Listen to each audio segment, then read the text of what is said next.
Honnêtement, je pense que le défi à l'heure actuelle, c'est vraiment, puis c'est un peu la thématique de toute la recherche que je mène, c'est au niveau de l'intégration de la relève. Mais l'intégration de la relève au sens large, puis je parle pas juste des jeunes dans le mouvement syndical. On est à une époque où est-ce qu'il faut mobiliser plus que jamais parce que les luttes doivent être effectives à l'heure actuelle.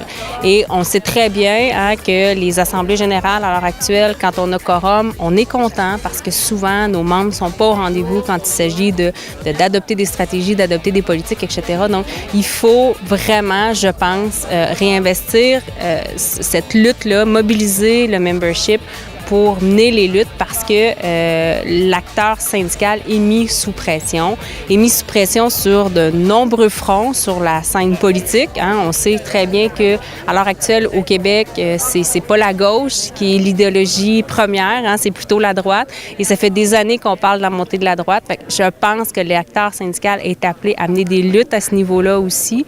Et il faut nécessairement oui, investir dans les milieux de travail parce qu'il faut stopper l'hémorragie parce qu'il y a beaucoup de pertes qu'il y a eu dans les dernières négociations. On a moins de pouvoir en égo et ça se manifeste très clairement dans les résultats de la convention collective.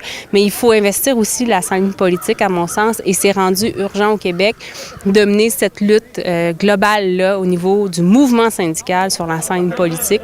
Je pense que les organisations syndicales n'ont plus le choix de mener cette lutte-là. Et au-delà du membership, il faut vraiment revenir aux origines du syndicalisme, à mon sens, et d'améliorer le sort de l'ensemble des travailleurs du Québec. Donc, il faut que le discours soit vraiment plus général qu'auparavant. Pourquoi? Parce que à l'heure actuelle, le sens du changement fait en sorte que les pressions sont toujours de plus en plus fortes sur les personnes qui sont syndiquées. Puis on le voit à l'heure actuelle sur le débat sur les régimes de retraite, etc. Bien, c'est souvent les syndiqués qui sont des privilégiés comparativement au reste de la population et que c'est un peu un non-sens et que ça ne rejoint pas le reste de la population. Et c'est un peu toute cette roue-là qu'il faut faire tourner différemment au Québec. Donc, de montrer que l'acteur syndical, c'est un acteur qui est utile socialement pour l'ensemble des travailleurs québécois. Et je pense que cette façon de faire-là pourrait redorer l'image syndicale au Québec. Et donc, oui, des luttes au niveau des milieux de travail, mais aussi des luttes sur la scène politique.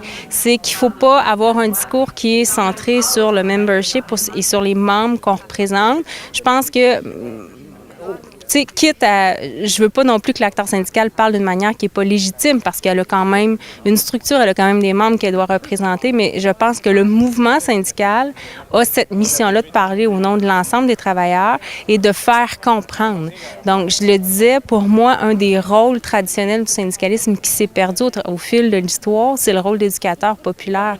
Donc, de rejoindre cette population-là, de donner l'information alternative aux travailleurs et surtout de faire miroiter qu'il y a autre chose de possible. Qu'au-delà du discours dominant, bien, il y a une réalité qui est différente, puis de la rendre accessible à tout le monde. Parce que souvent, c'est des matières économiques qui sont complexes. Souvent, le discours est tellement bien ficelé puis il est tellement repris par plusieurs mains qu'on a l'impression que c'est ça la vérité.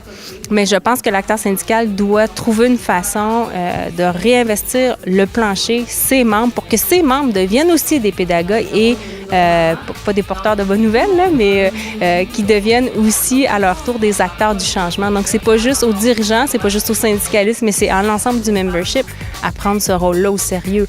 Parce que, oui, ils font partie quand même de la main-d'œuvre qui est privilégiée. Le 40% syndiqués, on peut dire que c'est des personnes qui sont privilégiées parce qu'ils ont des conditions de travail, parce qu'ils sont protégés, mais ils ont ce devoir-là. Donc, ce privilège-là, pour moi, c'est aussi synonyme d'un devoir d'aider le reste de la population.